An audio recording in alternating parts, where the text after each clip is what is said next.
அனைவருக்கும் வணக்கம். கந்தர் சஷ்டி கவசத்தை சொல்லுவதால் ஏற்படும் பயன்களை பற்றி பார்ப்போம். கந்தர் சஷ்டி கவசம் சொல்லும் போது நம் உடலில் உள்ள ஒவ்வொரு பாகங்களையும் ஒவ்வொரு வேல் காக்குமாறு பிரார்த்திக்கிறோம். உதாரணமாக ஒரு சில வரிகளை பார்ப்போம். கதிர்வேல் இரண்டும் கண்ணினை காக்க, விதிசெவி இரண்டும் வேலவர் காக்க, நாசிகள் இரண்டும் நல்வேல் காக்க, பேசிய வாய்தனை பெருவேல் காக்க, கன்னம் இரண்டும் கரிணைவேல் காக்க, என் இளங்கழுத்து இனியவேல் காக்க என்று இப்படியே உடலில் ஒரு அங்கம் விடாமல் வேல் காக்க என்று கூறுகிறோம்.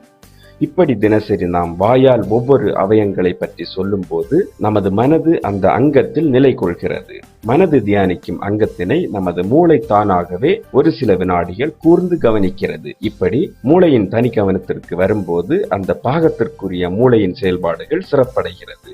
இப்படி தினசரி மிகவும் அமைதியான மனநிலையில் நாள் இருமுறை நம் உடல் பாகத்தினை மூளையின் கவனத்திற்கு கொண்டு வந்தால் உடலின் சிறு சிறு குறைபாடுகளை மூளை தாமாகவே சரி செய்து கொள்ள தூண்டுதலாக அமையும்.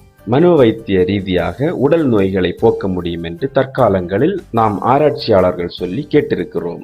இன்றைக்கு ஆராய்ச்சி என்று சொல்லி வெளிநாட்டினர் கண்டுபிடித்ததாக சொல்லுவதே நம் முன்னோர்கள் ஏற்கனவே கண்டறிந்தது மட்டுமில்லாமல் அவற்றை பயன்பாட்டில் செயல்படுத்தியும் வந்திருக்கிறார்கள். இந்த மனோவைத்திய முறை நம் வாழ்க்கை முறையாகவும் இருக்கிறது. கந்தர் சஷ்டியை தினசரி சொல்லும் போது நம் உடல் முழுவதும் மூளை செயல்பாடு அதிகரிப்பதால் இது ஒரு பாதுகாப்பு கவசமாக இருப்பதாலேயே இதை கந்தர் சஷ்டி கவசம் என்று கூறினார்கள். இந்த கவசத்தில் வரும் வரிகளில் நவக்கோள் மகிழ்ந்து நன்மை அளித்திடும் என்று ஒரு வரி உண்டு. வார்த்தைகளால் சொல்லும் மந்திரத்தினால் நவக்கோள்கள் எப்படி நன்மை அடையும் என்றும் தோன்றலாம். நவ கிரகங்களின் மாறுதல்களால் பூமியின் மீது பாதிப்பு ஏற்படும் போது அது மனித உடலின் மீது பாதிப்பை ஏற்படுத்தும். கிரகங்களின் மாற்றத்தால் நமது உடலில் இரத்த ஓட்டம் மற்றும் வாத பித்த பாதிப்புகள் ஏற்படுகிறது. உடலில் ஏற்படும் எந்த ஒரு வியாதிக்கும் இவற்றில் ஏற்படும் மாற்றமே அடிப்படை. ஆனால் கவசம் படிப்பதன் மூலமாக தினசரி மூளை நமது உடலை உற்று நோக்கி தானே தன்னை சரி செய்யும் வேலையை செய்து கொண்டே இருப்பதால் நவக்கோள்களால் ஏற்படும் உடல் மாறுபாடு கூட பாதிப்பை ஏற்படுத்தாது என்பதே இதன் சாரம். அதையே நவக்கோள்கள் கூட மகிழ்ந்து நன்மை அளிப்பதாக கூறினார்கள். இப்படி கந்தர் சஷ்டி கவசம் தொடர்ந்து படிப்பதில் மனோவியல் ரீதியான நன்மைகள் உள்ளன.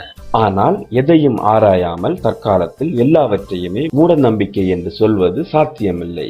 ஆகவே கந்தர் சஷ்டி கவசம் படிப்பது நம் உடல் உள்ளங்களை ஆரோக்கியமாகவும் தூய்மையாகவும் வைத்துக் கொள்ளும் என்பதில் எள்ளளவும் மாற்றமில்லை. மேலும் வீடியோக்களுக்கு சேனலை சப்ஸ்கிரைப் செய்யுங்கள்.